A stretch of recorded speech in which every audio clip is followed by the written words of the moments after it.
بسم اللہ الرحمن الرحیم۔ ڈیئر اسٹوڈینٹس، السلام علیکم۔ امید کرتا ہوں کہ آپ لوگ سارے خیریت سے ہوں گے۔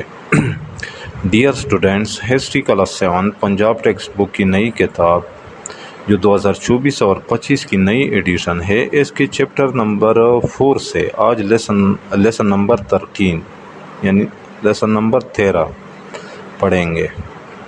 تو آج کا لیسن ہمارا شروع ہوتا ہے اورنگزیب عالمگیر یہاں سے۔ یہ ہے پیج نمبر 82، پیج نمبر 82۔ تو چلو شروع کرتے ہیں۔ Aurangzeb Alamgir was the 6th emperor of Mughal empire. تو یہ مغل سلطنت کے چھٹے شاہنشاہ تھے یا چھٹے بادشاہ تھے۔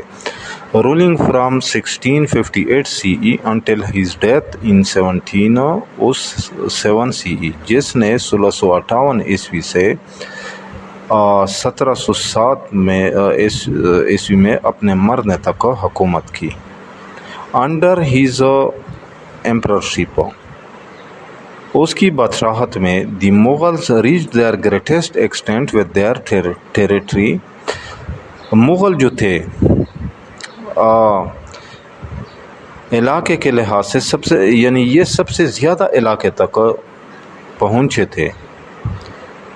یعنی جب اورنگزیب عالمگیر حکومت کر رہے تھے تو اس کی حکومت کے دوران مغل سب سے زیادہ علاقے تک پہنچے تھے، یعنی سب سے زیادہ علاقے انہوں نے حاصل کر لیے تھے۔ Spanning nearly the entirety of south Asia, جو پورے جنوبی ایشیا پر محیط تھے۔ یعنی پورا جو جنوبی ایشیا تھا یہ ان تک انہوں نے رسائی حاصل کی تھی، پورے جنوبی ایشیا تک۔ ہیز ارلی ایجوکیشن، اس کی ابتدائی تعلیم یعنی اورنگزیب عالمگیر کی ابتدائی تعلیم اینڈ ٹریننگ اور تربیت، اس کی ابتدائی تعلیم و تربیت واز کمپلیٹڈ، مکمل ہوئی، انڈر لرنڈ اسکالرز، قابل استاذوں کی نگرانی میں۔ He was taught Arabic, Persian, Turkish and Hindi languages, اس سے عربی، فارسی، ترکی اور ہندی زبانیں سکھائی گئی۔ He also excelled in art of war, اس نے جنگ کے فن میں بھی کمال حاصل کیا۔ ہی کنسیڈرڈ دا کنگشپ، وہ بادشاہت کو تصور کرتے تھے، یعنی عالمگیر اور اورنگزیب بادشاہت کو تصور کرتے تھے، خیال کرتے تھے ایز اے سیکریٹ رسپانسبلٹی کہ یہ ایک مقدس فرض ہے۔ And held himself accountable before Allah Almighty for all has doings, اور اپنے اعمال کے لیے اور اپنے تمام اعمال کے لیے اس نے اپنے آپ کو اللہ کے سامنے جواب دہ تصور کیا یا جواب دہ خیال کیا کہ وہ اپنے تمام اعمال کے بارے میں اللہ تعالیٰ کے سامنے جواب دہ ہے۔ ان ہز ویو، اس کے خیال میں، دی رائل ٹریجری، یہ جو شاہی خزانہ ہوتا ہے، was trust of his people, یہ اس کے لوگوں کی امانت ہے۔ یعنی وہ شاہی خزانے کو اپنے لوگوں کی یا اپنے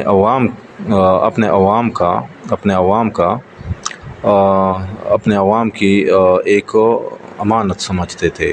ہی worked hard,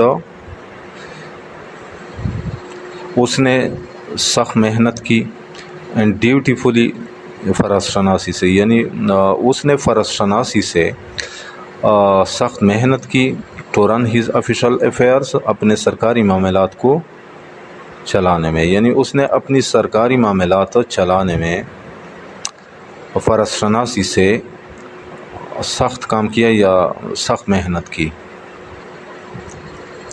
Aurangzeb had a great passion for architecture, Aurangzeb کے دل میں فن تعمیر کے لیے ایک بڑا جذبہ موجود تھا۔ ڈیورنگ ہز رین اپنی دور حکومت میں ہی belt a beautiful marble Masjid in red fort of دلی. اس نے دلی کے ریڈ فورٹ قلعے میں ماربل سے بنا ہوا ایک خوبصورت یا ماربل کا ایک خوبصورت مسجد تعمیر کیا. ماربل سے ایک یا سنگ مرمر سے ایک خوبصورت مسجد تعمیر کیا. Now known as a Moti Masjid, جس کو اب موتی مسجد کہا جاتا ہے. The Badshahi Masjid of Lahore was also built by him. Lahore کا بادشاہی مسجد بھی اس نے تعمیر کیا تھا. اورنگزیب عالمگیر started to lose his power gradually. Aurangzeb عالمگیر اس وقت یعنی جس وقت وہ اپنی طاقت آہستہ آہستہ اپنی طاقت کھونے لگے, تو یہ کون سا وقت تھا؟ وین اورنگزیب, جب اورنگزیب فائنلی بیکیم, آخر کار بنے ایمپرر, شاہنشاہ. یعنی جب آخر کار اورنگزیب ایمپرر بنے یا بادشاہ بنے یا سلطان بنے. ہی captured Assam, Uch and Bihar through military action. تو اس نے فوجی عمل سے آسام, اوچ اور بہار پر قبضہ کر لیا. دی راجپوت اسٹیٹس, راجپوتوں کی جو ریاستیں تھی, فارمڈ این الائنس, انہوں نے ایک اتحاد بنایا. آن پولیٹیکل بیسس, سیاسی بنیاد پر. راجپوت راجا آف میور کے جو راجپوت راجا تھے, took active part for forge this alliance. تو اس نے اس اتحاد کو بنانے میں یا قائم کرنے میں ایکٹیو پارٹ یعنی سرگرم حصہ لیا. Aurangzeb fought many battles after his accession to the throne. Aurangzeb جب تخت نشین ہوئے یا تخت پر فائز ہوئے تو اس نے بہت سی لڑائیاں لڑی. فائنلی آخر کار دا مغل جو تھے انیکسٹ میور, انہوں نے میور کو ملایا, اپنے ساتھ ملایا. And also brought other Rajput territories under their control, اور بہت سی اور دوسری راجپوت ریاستوں کو بھی, دوسری راجپوت ریاستیں بھی اپنے کنٹرول میں لایا یا پر کنٹرول حاصل کیا, دوسرے راجپوت ریاستوں پر. During the reign of Aurangzeb کی دور حکومت میں, Sikhs created unrest in Punjab and Kashmir. سکھوں نے پنجاب اور کشمیر میں انریسٹ یعنی افراتفری پیدا کی. رائل آرمی رسپانڈڈ, شاہی جو فوج تھی انہوں نے رسپانڈ کیا یعنی انہوں نے جواب دیا یا مزاحمت کی شاہی فوج نے. And defeated them in many Beatles, اور بہت سی جنگوں میں اور بہت سی لڑائیوں میں انہیں شکست دی. رائل آرمی نے, شاہی فوج نے سکھوں کو شکست دی. اچھا, ان 1669 سی 1669 عیسوی میں ہندو جو جٹ تھے ان دا سبربس آف متھورا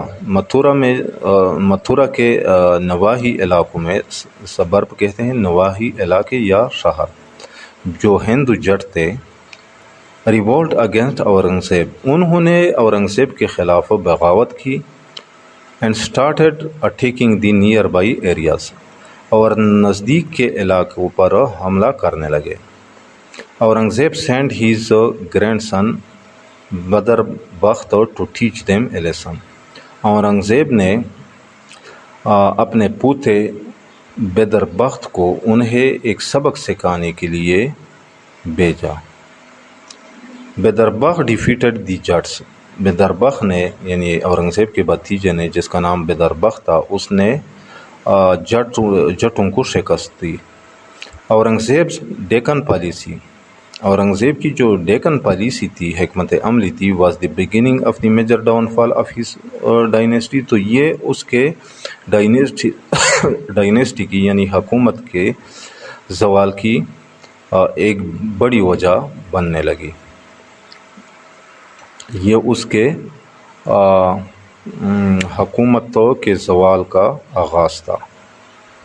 کیا چیزوں اس نے جو ڈیکن پالیسی بنائی تھی، یہ اس کے سلطنت کی یا حکومت کے زوال شروع ہونے کی ابتدا تھی۔ He destroyed the kingdoms of Bijapur and Golconda۔ انہوں نے بیجاپور اور گولکنڈا کے جو کنگڈمز تھے، جو بادشاہتیں تھیں، انہیں تباہ کیا۔ and waged a long endless war for extermination against the Marathas۔ اور مراٹھس کے خلاف ایک لمبی نہ ختم ہونے والی جنگ شروع کی۔ and waged a long endless war for extermination against the Marathas، یعنی اور مرہٹوں کو ختم کرنے کے لیے یا خاتمے کے لیے اس نے ایک لمبی نہ ختم ہونے والی جنگ شروع کی۔ اچھا، تو ڈیئر اسٹوڈنٹس، آج جہاں تک کافی ہے۔ امید کرتا ہوں کہ آج کے لیسن کا آپ لوگوں کو سمجھ آ گیا ہوگا۔ پھر بھی اگر آپ لوگوں کو کہیں پہ کسی قسم کی مشکل کا سامنا ہو تو بلا جھجک کمنٹ سیکشن میں مجھ سے پوچھ سکتے ہیں۔ اس چینل کو بھی لازمی سبسکرائب کرنا ہے۔ انشاءاللہ ملیں گے نیکسٹ لیسن کے ساتھ، اس وقت تک اجازت چاہتا ہوں۔ اللہ حافظ۔